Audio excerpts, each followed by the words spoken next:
দুয়ারে কড়া নাড়ছে বিশ্বকাপ। এবার শিরোপা ধরে রাখার অভিযানে মাঠে নামতে যাচ্ছে আর্জেন্টিনা। লিওনেল স্কালোনি অনেক পরিকল্পনা আর গবেষণার পর ঘোষণা করেছে বিশ্বকাপের ২৬ সদস্যের চূড়ান্ত স্কোয়াড। ৫৫ জনের প্রাথমিক স্কোয়াডকে একাধিক গ্রুপে ভাগ করে সেখান থেকে বাছাই করে সেরা ফুটবলারদের নিয়ে স্কোয়াড ঘোষণা করেছেন আর্জেন্টাইন কোচ।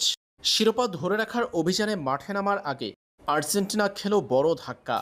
একাধিক চোটে জর্জরিত আর্জেন্টিনা শিবির, যার মধ্যে আছেন লিওনেল মেসির চোটও। একসাথে জেনে নেওয়া যাক আর্জেন্টিনার তারকাদের চোটের কার কী অবস্থা। লিওনেল মেসির সামান্য আঘাত রয়েছে। হন্ডুরাসের বিপক্ষে বিশ্বকাপের প্রস্তুতির অংশ হিসেবে আন্তর্জাতিক প্রীতি ম্যাচে মেসিকে ছাড়াই মাঠে নামবে আর্জেন্টিনা। তবে বিশ্বকাপের উদ্বোধনী ম্যাচে আর্জেন্টিনা তাকে পেতে আশাবাদী। ইনজুরিতে আছেন আর্জেন্টিনার মেইন গোলরক্ষক এমিলিয়ানো মার্টিনেজ। অ্যাস্টন ভিলার হয়ে ইউরোপা লিগের ফাইনাল ম্যাচ খেলতে নেমে আঙুল ভেঙেছেন এই গোলরক্ষক। বিশ্বকাপের আগে দুই প্রস্তুতি ম্যাচে তাকে পাচ্ছে না আর্জেন্টিনা। তিনি আরও কিছুদিন বিশ্রামে থাকবেন। কোনো প্রীতি ম্যাচেই খেলবেন না এমিলিয়ানো মার্টিনেজ।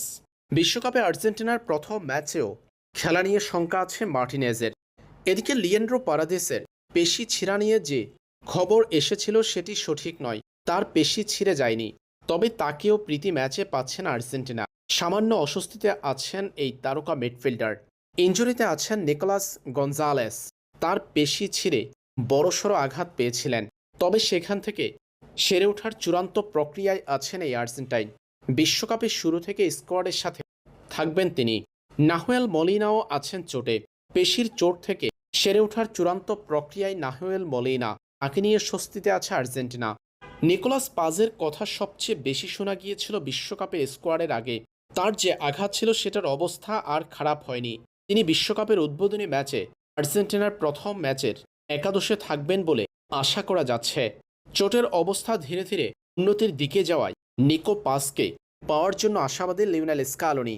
এদিকে সবচেয়ে খারাপ অবস্থায় আছেন গঞ্জালো মন্টিয়াল। পেশি ছিঁড়ে যাওয়ায় তার বিকল্প হিসেবে আর্জেন্টিনার স্কোয়াডের সাথে আছেন নিকোলাস কাপালদো। তিনি ভ্রমণ করবেন আর্জেন্টিনার সাথে। যে কোনো মুহূর্তে আসতে পারে এক পরিবর্তন।